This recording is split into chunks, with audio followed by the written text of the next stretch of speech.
आज के एपिसोड की शुरुआत शांतिनिकेतन में होती है। करण अपने पिता से भावुक होकर माफी मांगता है। वह कहता है कि उसने गुस्से में आकर उन्हें बहुत कुछ गलत कह दिया था। उसके पिता उसे समझाते हैं कि गलती केवल करण की नहीं थी।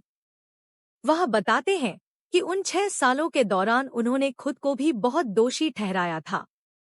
वह बार बार यही सोचते रहे कि आखिर उनके साथ ही ऐसा क्यों हुआ। करण माहौल को हल्का करने की कोशिश करता है और कहता है कि जो कुछ हुआ शायद अच्छे के लिए ही हुआ। कम से कम अब वह व्यक्ति उनकी जिंदगी और घर से हमेशा के लिए निकल चुका है।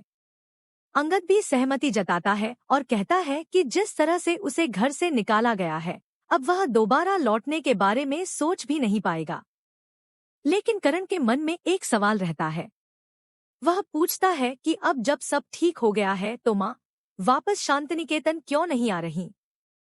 तभी नंदिनी दृढ़ता से कहती है कि माँ का फैसला बिल्कुल सही है। पहली बार उन्होंने अपने बारे में सोचा है और एक औरत होने के नाते वह माँ के साथ खड़ी है। पिता भी स्वीकार करते हैं कि उन्होंने तुलसी को बहुत दुख पहुंचाया है।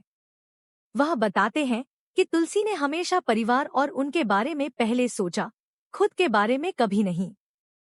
इस बार जब उसने अपने लिए फैसला लिया है तो उन्हें अच्छा लगा, इसलिए वह उसे मजबूर नहीं कर रहे कि वह वापस आए।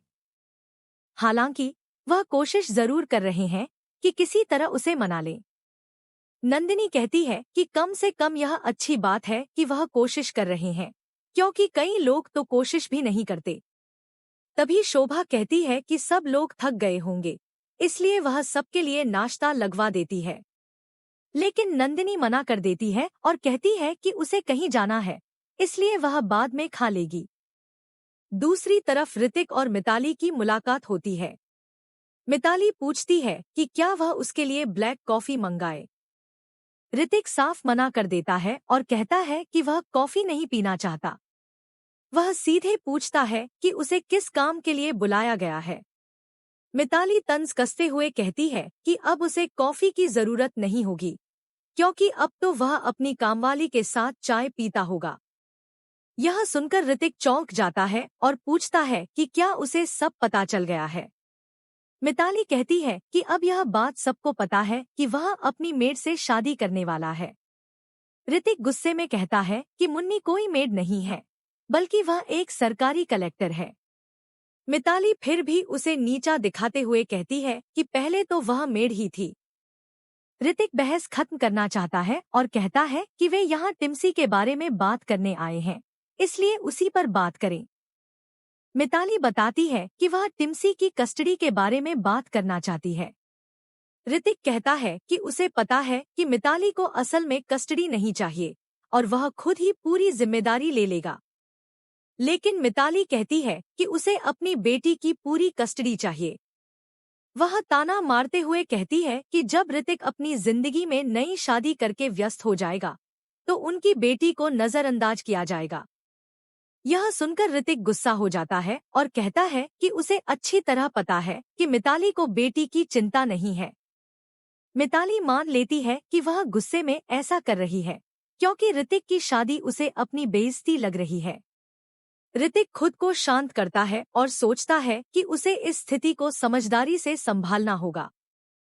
फिर वह अचानक अपना रुख बदलता है और कहता है कि वह मुन्नी से प्यार की वजह से शादी नहीं कर रहा।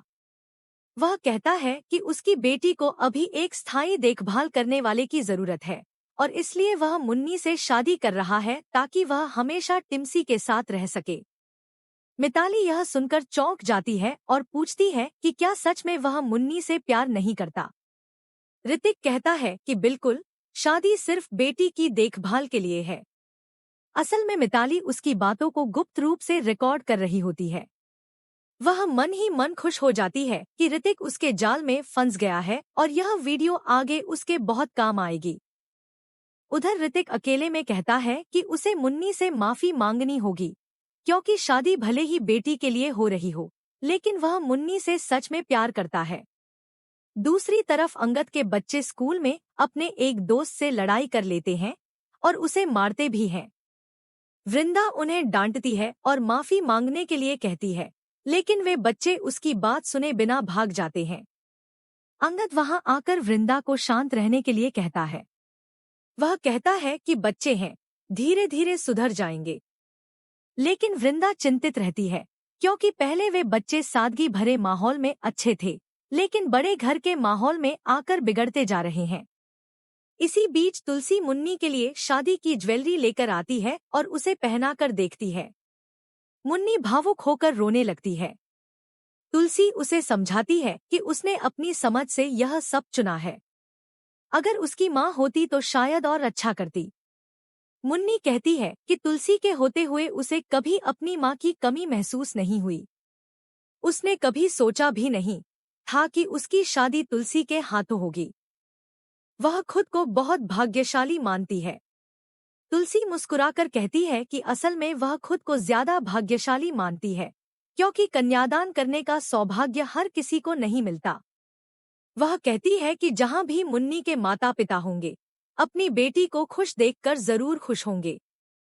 फिर वह उसे रोना बंद करने को कहती है। उसी समय करण, नंदिनी और उनका परिवार वहां पहुंच जाता है। करण मजाक करते हुए कहता है कि उन्हें लगा था शादी वाले घर में खुशियां होंगी, लेकिन यहाँ तो सब रो रहे हैं। तुलसी करण के पास आती है और नंदिनी से मिलती है। मुन्नी भी नंदिनी से मिलती है। नंदिनी कहती है कि ऋतिक बहुत भाग्यशाली है कि उसकी शादी मुन्नी से हो रही है। करण मुन्नी से कहता है कि वह अब कलेक्टर बन गई है, यह बहुत बड़ी बात है। मुन्नी विनम्रता से कहती है कि यह सब माँ की वजह से हुआ है।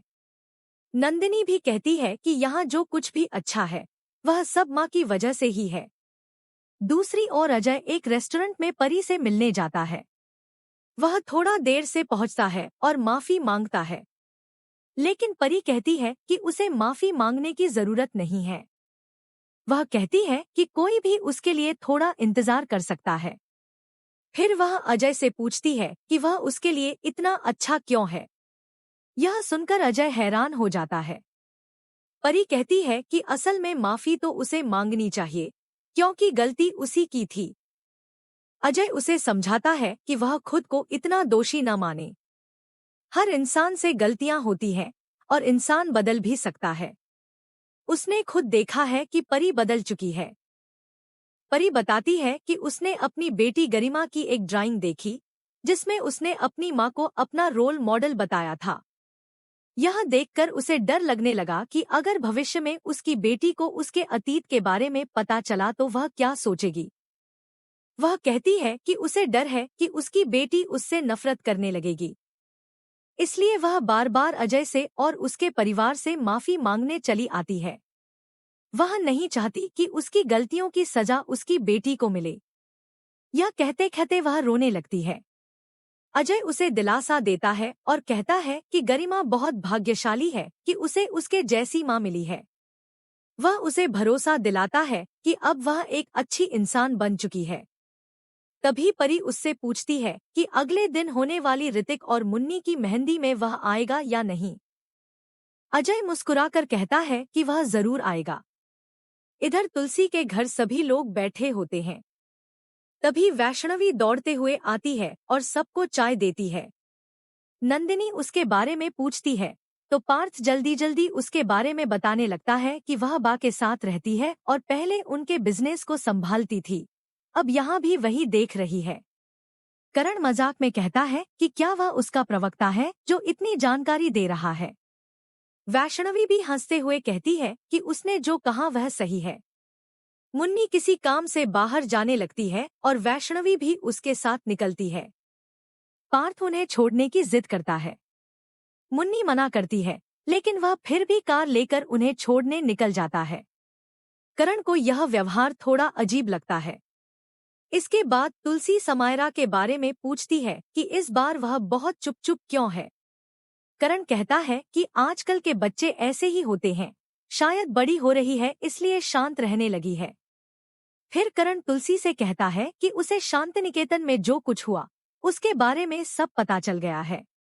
वह कहता है कि अब पिता को अपनी गलती का एहसास हो गया है और उन्होंने माफी भी मांग ली है, तो अब तुलसी को वापस घर लौट आना चाहिए।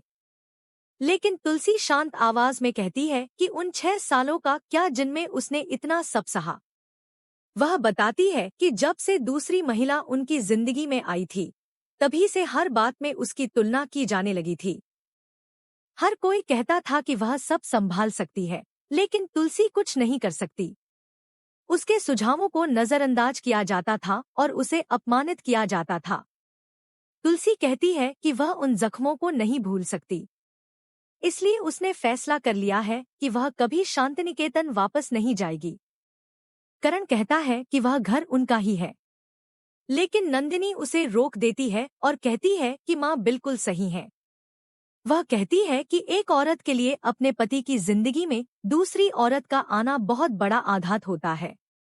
वह यह भी कहती है कि अक्सर पुरुष सिर्फ एक माफी बोलकर अपनी गलती से आगे बढ़ जाते हैं, लेकिन अगर कोई औरत गलती करे तो उसके चरित्र पर सवाल उठाए जाते हैं। इसलिए इस दर्द को समझना जरूरी है।